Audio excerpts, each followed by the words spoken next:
for doctors, it will be like getting hit with the tsunami of the sick and dying.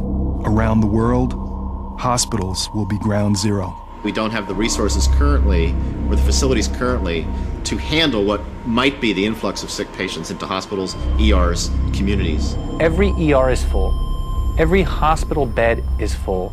Every nurse is maxed to their limits. Every doctor, ER physician is maxed to their limits.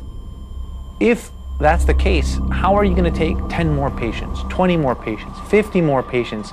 We're not. It's not going to happen. There's no way the system can withstand that. Even worse, the virus could quickly split into several subtypes, each resistant to different drugs.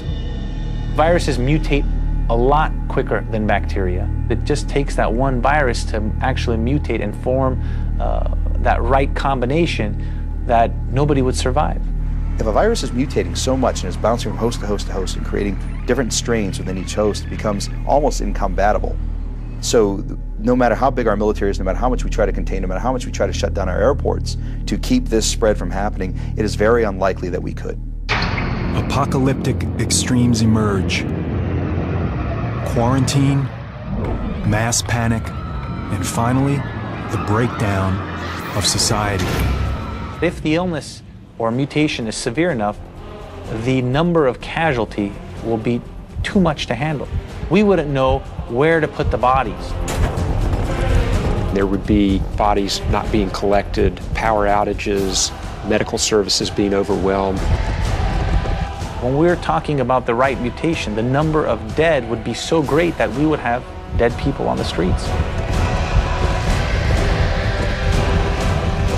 You have mass death and no antibiotic to cure it because they were laboratory designed, genetically engineered plagues.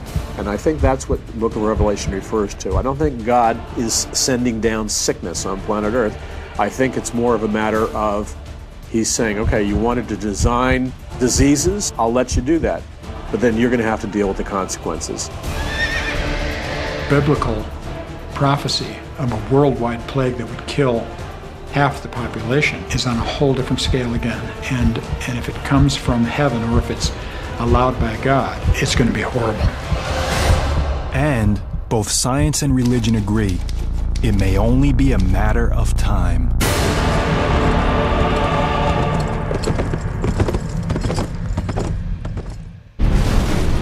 The next sign involves a different type of disaster, one that strikes the very ground we walk on. A massive global earthquake, unlike anything seen in human history. Many are skeptical of the Bible's 7 signs. They simply cannot believe a loving God unleashing such a holocaust on humanity. But as the investigation of the 7 signs prophecy continues, a pattern begins to emerge. It's a dark place on the fringes of human knowledge, a place where the differences between modern science and ancient prophecy begin to blur. The next sign brings that dark place into sharper focus, revealing a new level of horror and destruction. Within the last decade alone, the world has been struck by a series of catastrophic earthquakes. The 2004 Sumatra earthquake, the tsunami from that event killed at least 270,000 people. We just had an earthquake in China, but the estimates are 80,000 people killed. In 2005, there was an earthquake in Pakistan, again, probably killed 80,000 people. Hundreds of thousands of victims suffer.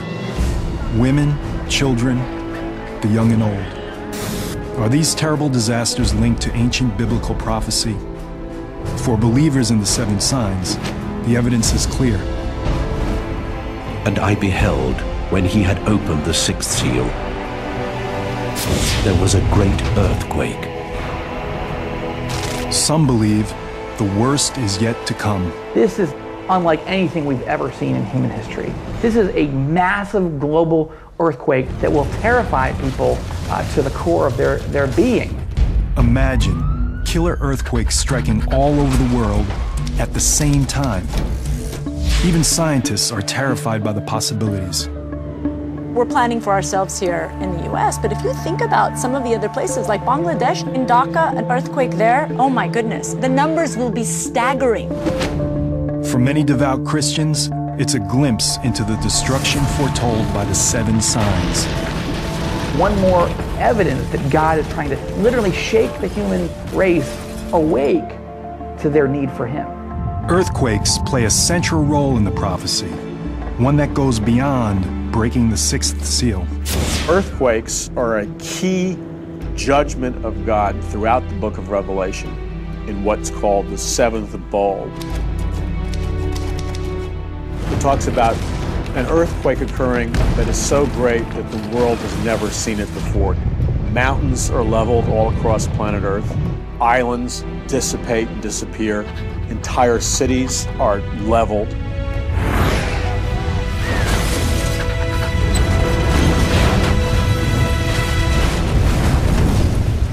For believers, a quake this gigantic and destructive would have to be an act of God. The judgments in the book of Revelation, that many of them will be intensification of natural phenomena that we see today. I'm not sure you can take a look at the natural world today and say, well, that's what it is and that's what it's going to be. It is literally a supernatural event. Earthquakes have a long history that predates the Bible. One of the leading scientists on the subject is Thomas Jordan, director of the Southern California Earthquake Center. Earthquakes are among the largest killers of human beings in terms of natural disasters. We know of at least 21 earthquakes that have killed more than 50,000 people in recorded history. Earthquakes strike along fault lines, places where the gigantic plates that make up the Earth's crust collide. With each plate weighing trillions of tons, the amount of energy unleashed by a major quake is enormous. In fact, the island of Patmos, where the book of Revelation was written, lies in an area that's noted for its violent seismic activity. It's even probable that John of Patmos himself experienced the terror of earthquakes firsthand. The same is true for his earliest readers, the Christians living in the eastern part of the Roman Empire. To them, the symbolism of earthquakes was clear. They were the judgment of a wrathful God. We know when you get to the very end of the bowl judgments with the great earthquake, that there's great fear and an understanding that they're facing the wrath of God.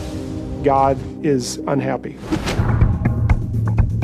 Today, experts are trying to gain a more scientific insight into these calamities. In California, geologists drilled deep to place sensitive instruments directly into one of the world's most dangerous earthquake faults, the San Andreas. At this point, the earthquake science community is faced with a situation in which we don't really have the ability to predict earthquakes.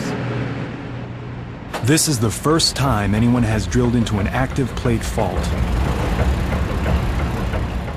By setting up a monitoring station directly in the fault zone, seismologists hope to learn whether or not earthquake prediction is possible. Yet to scientists, one thing is very clear. We know those events are going to happen. It's just a matter of when. True believers in the seven signs see a far more powerful force being unleashed. I'm not sure if those scientific explanations are necessary. If God just decides to cause an earthquake, He can just make that happen. We now know what causes earthquakes, and we know that they will continue to occur. What would have to happen today for an earthquake to be seen as a sign from God? To fulfill that prophecy, it would have to be a massive series of global quakes, striking cities along every fault line. San Francisco, Tokyo, Shanghai, Athens, Istanbul. The list would include cities in the US, especially those near the San Andreas Fault. It runs from the southern end of the state all the way through the urbanized regions of Los Angeles and up through San Francisco into Northern California. Alina Dorian has spent much of her career planning for that dark day. The worst time for an earthquake to hit would be when you have the most population out in places where it's the highest risk, which means in high-rise buildings, roadways, having the kids in school so they're all separated from their families. It would be a tremendously violent event. The ground could move by 10, 20 feet. It would be shaking strong enough that people would be literally thrown to the ground. They couldn't stand. And if you were next to tall buildings, windows falling out of tall buildings would be a tremendous hazard. Anything that falls from a significant height is basically just like a stray bullet. Now add to that glass, which is in those large structures tempered and made to withstand significant wind. It's basically falling blades. So the amount of trauma that those things would cause would be enormous. Many of the older brick buildings would collapse.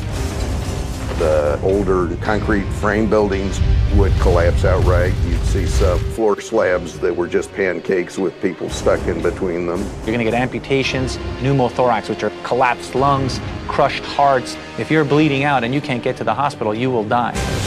Even people in LA's modern steel frame skyscrapers, the kind that are designed to withstand large quakes, aren't totally safe. At the very least, the building would begin to sway. For such a large earthquake, we'd anticipate that we'd see collapses of some of those buildings as well. In a few minutes, the shaking will be over. But for those who survive the initial blow, the horror is just beginning. Fires caused by broken gas lines and fallen high voltage wires will spread throughout the city. If you start enough fires simultaneously, you'll overwhelm the resources to put it out, and instead of slowly putting the fire out, the fire will start to grow. And of course, if fires get large enough, and they just keep growing, that's what we call a conflagration.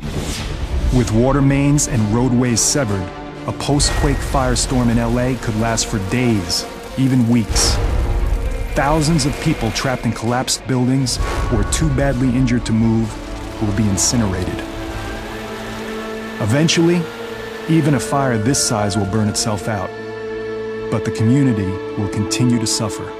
It's not just the deaths. Deaths are huge. But then you have 6 months, a year, 2 years of recovery time for everyone else.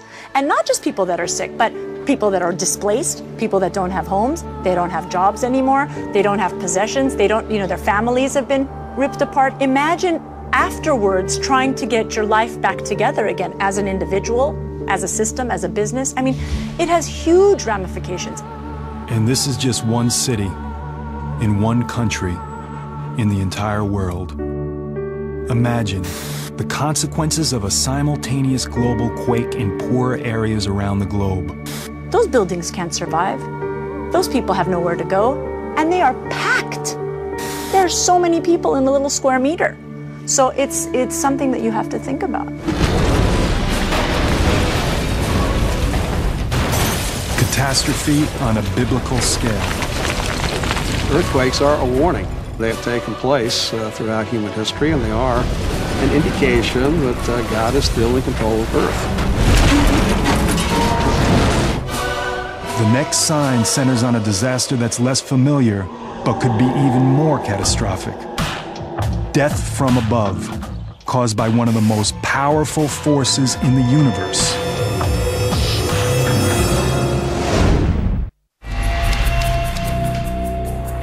The investigation into the truth behind the Seven Signs prophecy has already uncovered a massive amount of evidence.